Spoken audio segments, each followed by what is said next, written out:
اعوذ باللہ من الشیطان الرجیم بسم اللہ الرحمن الرحیم صلی اللہ علیہ وآلہ وسلم۔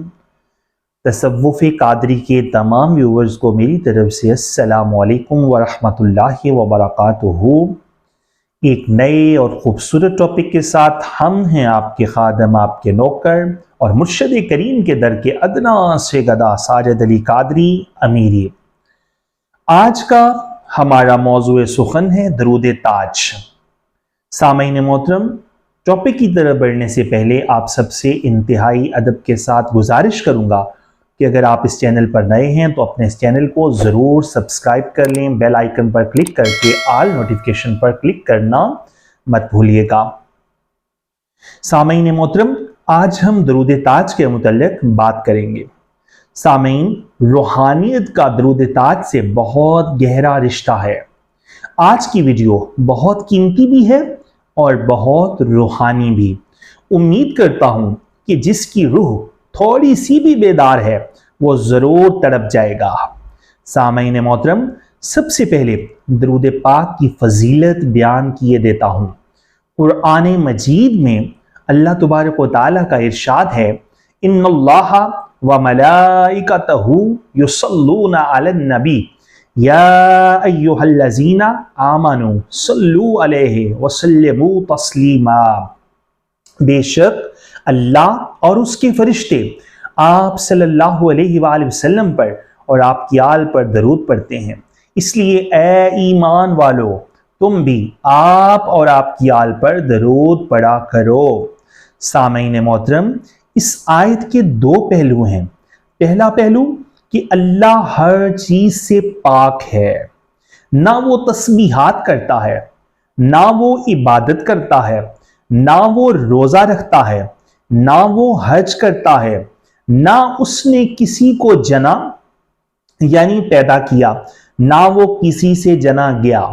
ہر چیز چاہے وہ آسمان کی ہے یا زمین کی، اس کی عبادت، اس کی حمد و ثنا کرنے میں مصروف عمل ہے، کیونکہ جس انداز طریقت سے وہ لائق حمد و ثنا ہے کوئی نہیں ہے، نہ اس کا ثانی نہ اس کا کوئی شریک ہے۔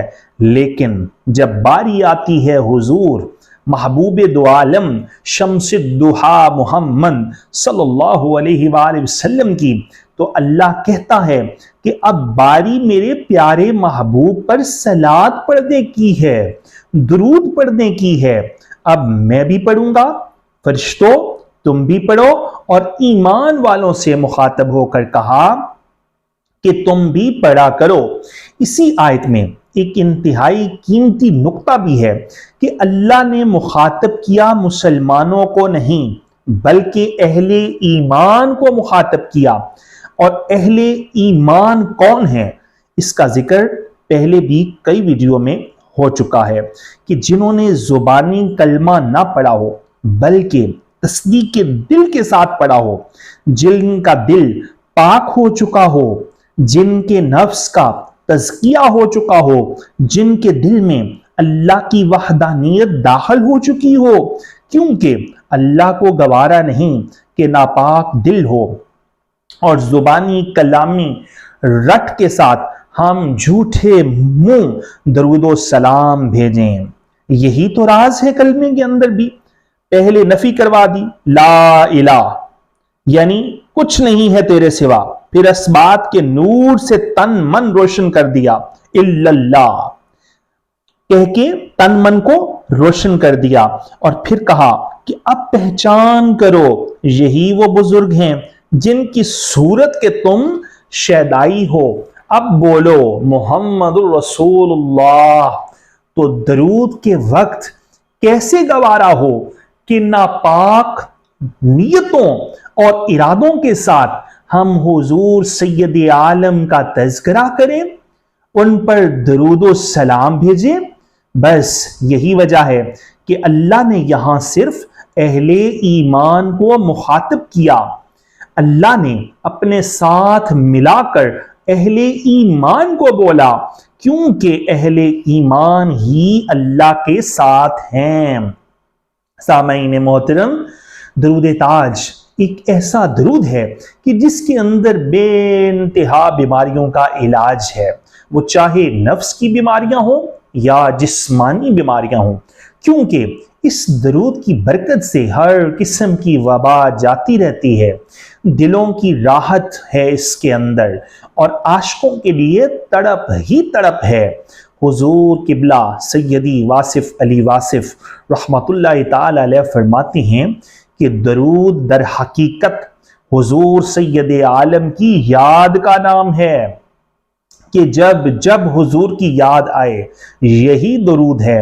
اور پھر آپ کہتے ہیں کہ کیا مقام ہو کہ گنبد خضرا کے مکین ہر وقت ہی آپ کے خیالوں میں ہوں، اور آپ ان کے حسن کے جلووں میں محو تماشا ہوں۔ صاحب التاج یا محمد صلی اللہ علیہ وآلہ وسلم، وہ والمعراج یا محمد صلی اللہ علیہ وآلہ وسلم ہیں، اور پھر روحانیت کی راہ کا مسافر التجا کرتا ہوا کہتا ہے کہ دافع البلاء والوباء والقحط والمرض والعلم، یہاں ہر قسم کی بیماریوں سے نجات کی اپیل ہے۔ پورے درود تاج کو آپ پڑھیں اور اس کی گہرائی میں جائیں تو آپ کے اندر ایک ایسی روحانی کیفیت بن جائے گی جو آپ کو کسی بھی اور نظام سے حاصل نہیں ہوگی۔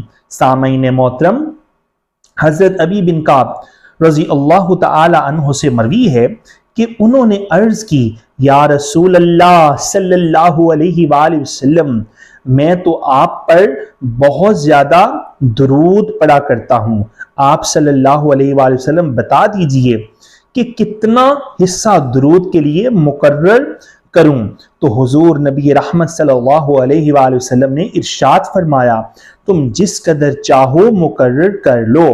حضرت ابی بن کعب رضی اللہ تعالی عنہ نے عرض کی، میں اپنے اور وظائف کا چوتھائی حصہ درود خوانی کے لیے مقرر کر لوں تو سید عالم صلی اللہ علیہ وآلہ وسلم نے ارشاد فرمایا، تم جس قدر چاہو مقرر کر لو، اگر تم چوتھائی سے زیادہ حصہ مقرر کر لو گے تو تمہارے لیے بہتر ہوگا۔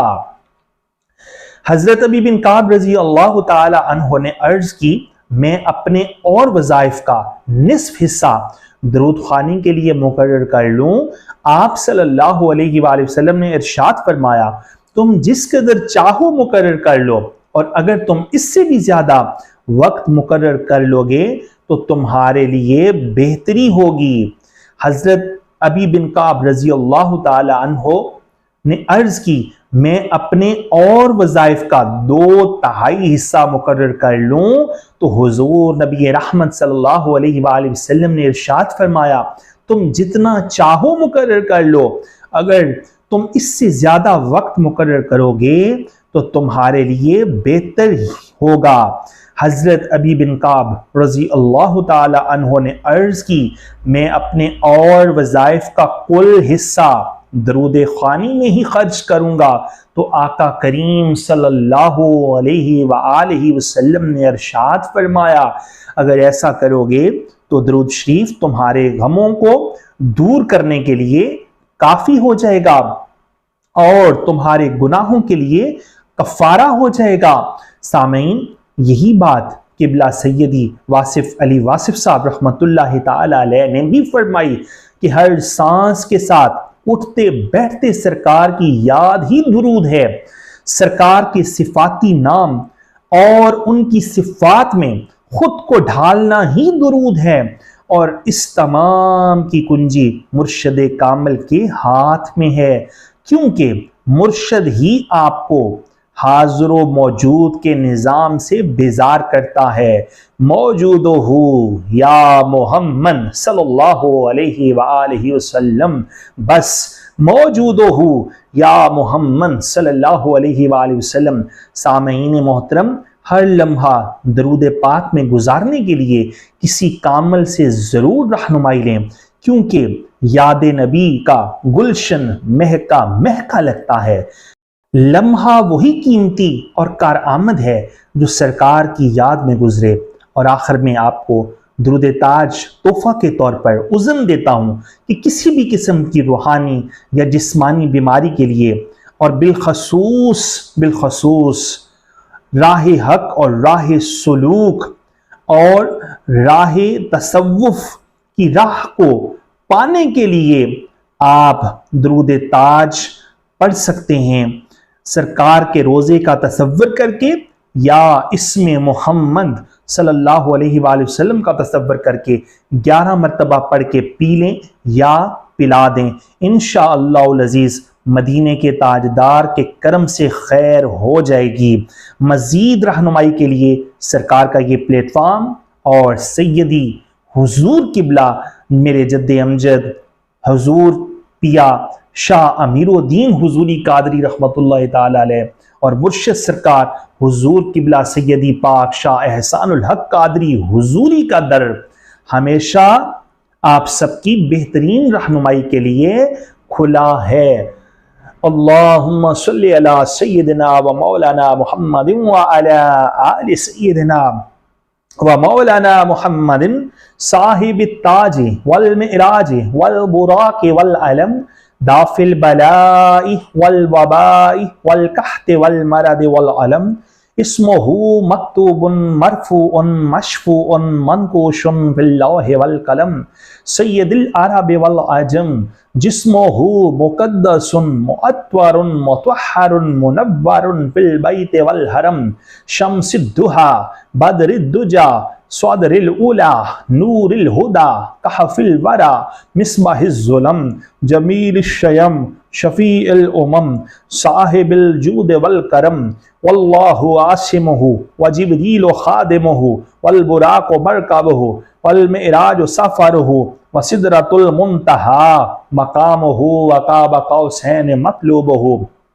والمطلوب مقصودہ والمقصود موجودہ سید المرسلین خاتم النبیین شفیع المذنبین انیس الغریبین رحمت للعالمین راحت العاشقین مراد المشتاقین شمس العارفین سراج السالکین مصباح المقربین محب الفقراء والغرباء والیتامى والمساکین سید الثقلین نبی الحرمین امام القبلتین وسیلتنا فی الدارین صاحب قاب قوسین محبوب رب المشرقین ورب المغربین جد الحسن والحسین مولانا و مولا الثقلین ابی القاسم محمد ابن عبداللہ نور من نور اللہ یا ایہا المشتقون بنور جمالہ بلغ العلا بکمالہ کشف الدجا بجمالہ حسنت جمیع خصالہ صلو علیہ وآلہ۔ سامعین محترم، اگلی آنے والی ویڈیو تک کے لیے اپنے اس خادم اپنے اس نوکر کو اجازت دیجیے۔ اللہ نگہبان، فی امان اللہ۔